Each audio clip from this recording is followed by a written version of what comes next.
Since mid-September, Russia has apparently escalated its hybrid war against NATO countries in Europe, with Denmark, Norway, France, Belgium, Germany, Poland, Romania and Estonia all reporting unidentified drones in their skies, particularly over critical infrastructure and military facilities. Certain commentators are even talking about a shadow drone war in Europe, with some going as far as to argue that Russia has entered phase 0 of its war against NATO. In other words, the phase of setting informational and psychological conditions ahead of an open conflict. So in this video, we'll take a look at the recent increase in Russia-NATO tensions, NATO's new air defence policy, and whether NATO is getting ready for a drone war with Russia.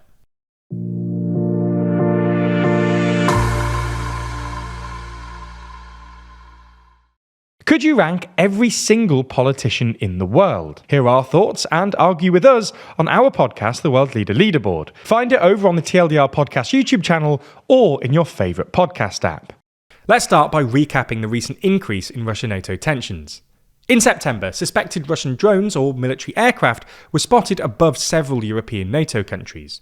21 Russian drones flew into Polish airspace, 3 Russian MiG-31 fighter jets flew into Estonian airspace, and unidentified drone sightings were also reported over Romania and near airports or military facilities in Denmark, France, Germany, Norway and Belgium.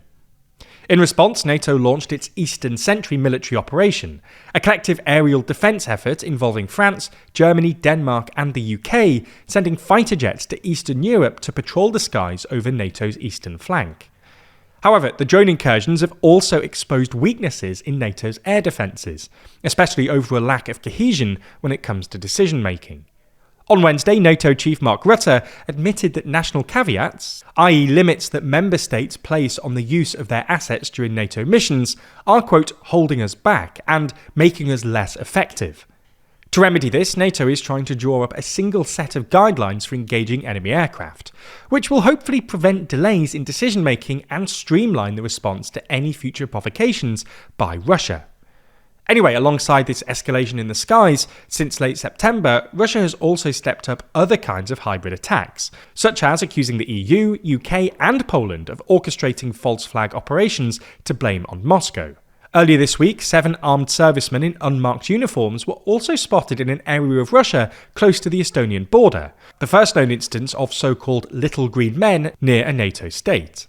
For context, Russia's Little Green Men appeared in Crimea and eastern Ukraine in 2014, before Russia's annexation of the territory.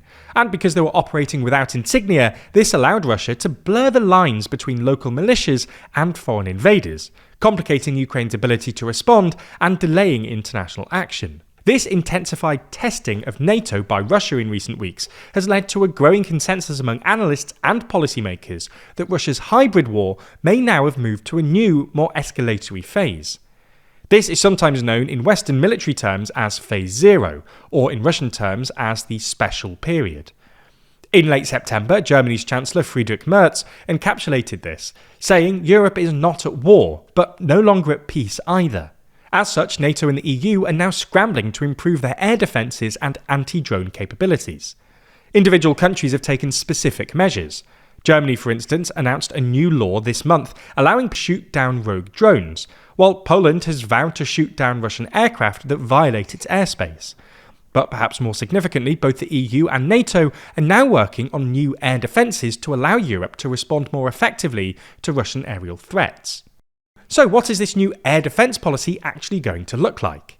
Well, the first thing to say is that this new defence policy coordinates across both NATO and the EU, with NATO taking a lead on strengthening capabilities and decision-making, and the EU leading on financing and bringing the defence industry together. Rutte has also stated that there is no duplication between the NATO and EU projects, and that both organisations are working hand in hand. The first and perhaps most eye-catching pillar of this air defence policy are new anti-drone defences on the eastern flank. On Wednesday, Rutte said that NATO will implement a number of additional counter-drone measures, and said the alliance is testing integrated systems that will help us detect, track and neutralise aerial threats. Meanwhile, according to a leaked paper cited in media reports on Thursday, the European Commission is calling for a new European drone defence initiative to be fully functional by the end of 2027, which builds on the idea of a drone wall proposed last month by the European Commission, and supported by the Baltic states, Poland, Romania, Bulgaria, Finland and Denmark. However, France and Germany are reportedly sceptical about the project because they want to handle big procurement initiatives themselves rather than have the Commissioner act as a coordinator. The second pillar of NATO's new air defence policy is Odin's Eye, a satellite-based early warning missile detection system led by France and Germany. On Wednesday, the French and German defence ministers signed a joint implementation agreement, with German Defence Minister Boris Pistorius saying, "From space, we aim to spot hostile missiles the moment they're launched. Only then can we intercept them in time." Odin's Eye is a predominantly German and French-led project dating back to at least 2020, intended to provide a European space-based missile detection system against ballistic and hypersonic threats.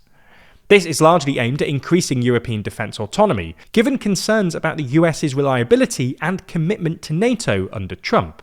For context, the US is currently the only NATO member with satellite-based ballistic missile early warning radar systems. Odin's Eye is therefore designed to enable Europe's ability to act without the US, if it came to it.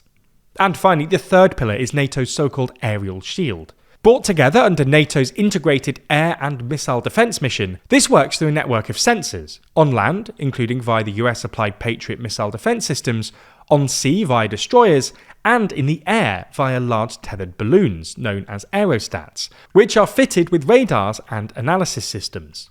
Detection is also carried out in the air via NATO's early warning and control aircraft, and its patrol jets, with allies rotating jets in and out. At the moment, Italy, Spain and Hungary guard the Baltic airspace, Italy patrols Romania, and the Netherlands and Norway patrol Poland. In the past week, the UK and US have also sent fighter jets to patrol the Russian border. However, as The Economist points out, there are gaps in NATO's ability to respond to the kind of drones Russia is currently using to attack Ukraine, which are smaller and more difficult for radar to pick out amid other aerial clutter. Many of Europe's existing air defence systems have also been sent to Ukraine, reducing stockpiles in Europe. This is another way that Russia is attempting to sow division among NATO allies, by forcing them to choose between supplying systems to Ukraine or keeping them for themselves. Now, the news about Russia-NATO tensions is constantly changing and updating as more and more outlets are reporting on it. Right now, there are 64 sources reporting on Rutte's recent comments about a limping Russian submarine, with most of the coverage coming from the left and centre. If we dive a bit deeper, we can see that the left frames Rutte's mocking as evidence of NATO in decline, while the right escalates it, portraying Putin as humiliated by a brutal joke. This type of analysis is why Ground News has been my favourite way to stay up to date with the news since 2023, so I want to thank them for sponsoring this video. It's no secret by this point just how much we're fans of Ground News. They've been long-time supporters of this channel and independent news media at large. Their app and website makes it easier to navigate the news. Ground News gathers thousands of articles worldwide in one place, so you can easily compare how different outlets cover the same story. Each story comes with a visual breakdown of political bias, factuality, and who owns these sources. And it's not just me. Ground News has even been recognised by the Nobel Peace Centre for its impact on media literacy. And speaking of bias, their brilliant blind spot feed allows you to fully expand your media bias and find stories that are being disproportionately covered by one side of the political spectrum or the other. It's important to know the full story, and Ground News ensures you always will. If you're curious and committed to understanding what's really going on in the world, like us, Ground News is the tool you've been looking for. And that's why we've partnered with them to give TLDR viewers 40% off their unlimited access Vantage plan. Subscribe to the link in the description, ground.news/TLDR, or scan the QR code on screen. By subscribing, you're also supporting an independent news platform that's working to make the media landscape more transparent and balanced.